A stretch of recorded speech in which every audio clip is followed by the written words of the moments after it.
Welcome to part 2 regarding my labor and delivery story. Okay, here's another, I don't know what fact. Yay and nay fact. Like, really?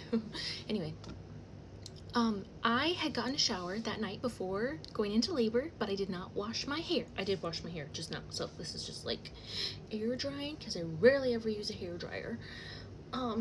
Yes, I like my filter, don't mind me. It's not as bold as it usually is. It's just, you know, light bold, whatever. So, you know, I'm just like, oh my gosh, like I'm going into the hospital and I don't have my hair done, but like at least I've had my shower. And yeah, you know what? It is what it is. It really is. But anywho, so getting back to, I am laboring. You know, I think I was in labor for a total of, I'll let you do the math, because math is not my forte. It is not my strength. It is my hateful weakness. We all have strengths and weaknesses, so if you want to come at me because I can't do my math or it's just hard, well, do you want me to come at you for whatever you're doing? Anyway, so it would have been midnight of Friday morning or Friday night. Well, it would have been Friday morning technically. So see, midnight of Thursday, Friday, going all the way up until, okay, then there's Friday morning, all of Friday day, and then Friday night into Saturday morning. Yeah, it was like,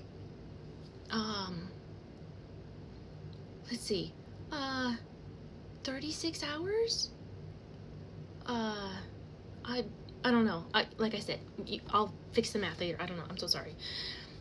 And so without Pitocin, like here I'm just going like I really just wanted to experience what a natural contraction felt like. But I am on the Nightmare Pitocin pick, as they've called it. And I was doing research and everyone had only horror stories about this. And I'm like, I'm doing this now. But I felt like I didn't have any other choice, and I wish I would have had a doula. There's times where I'm like, I wish I would have had my baby at home, or I wish I would have had a midwife in the hospital, because I know that's a thing. And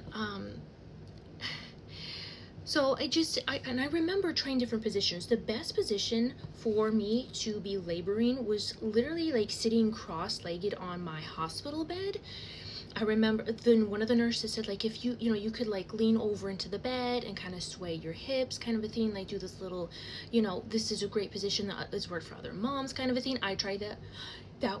I don't know if I was going to die right then and there. I could barely keep it. It was so bad. And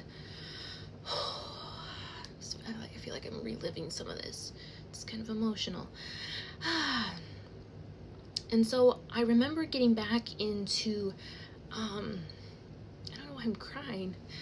Anyway, I get back into the bed and I'm, laboring away, and it's getting like, so the pain is so bad. I almost felt like I couldn't breathe anymore. And I'm praying and I'm holding my husband's hand, and another thing was, I'm like, I'm not getting an epidural. I'm not doing this. My mom had 9 of his children without an epidural, with no pain medication. She did it naturally. She's had some horror stories with some of my siblings. And then she's had some really incredible stories, because, 9 times, it's a miracle, right? And I'm like, if my mom could do that, so can I. And I know there's plenty of women like that do have them that don't. Every woman's mother's story is unique and different and beautiful and hard. And I was like, but I couldn't go on anymore. I said, I can't. I could barely even talk. I'm like, I can't go on anymore.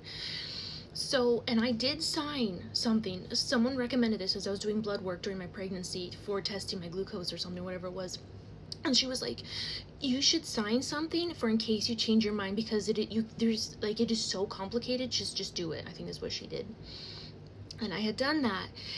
And I was like, I need the epidural. Like, there's no way. So I remember them, the ladies coming in, the doctors, I'm forgetting their titles and everything, but they come in.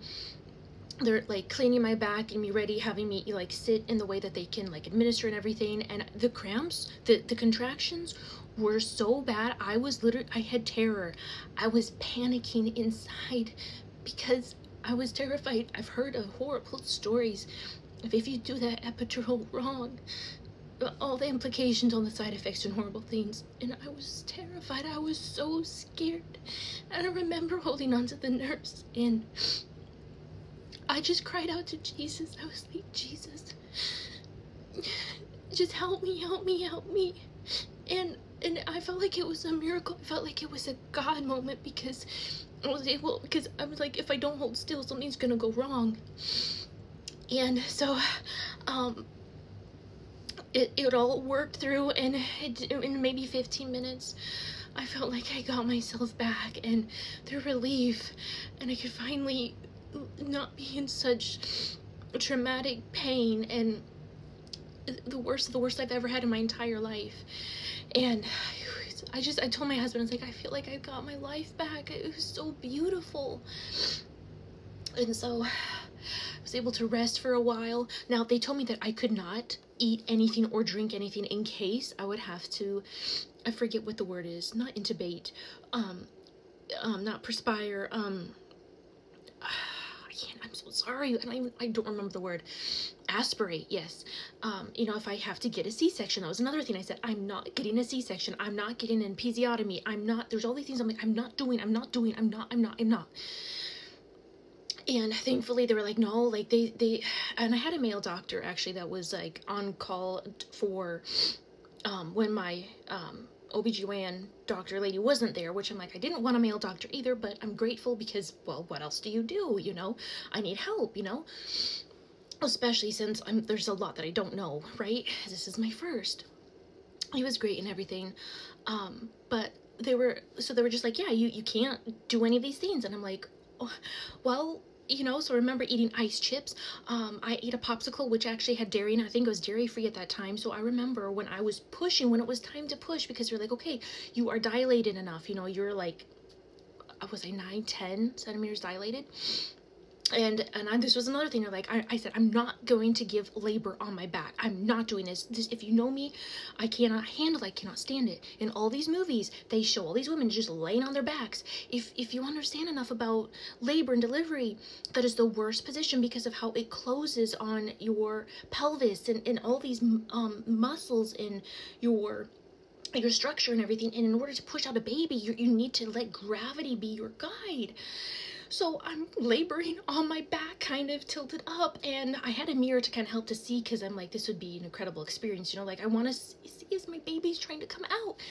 But I was closing my eyes and pushing so hard, and I could, you know, thankfully I couldn't feel anything, and I was so numb. I literally couldn't move. Like, they had to move me every time, which is like, I hated that.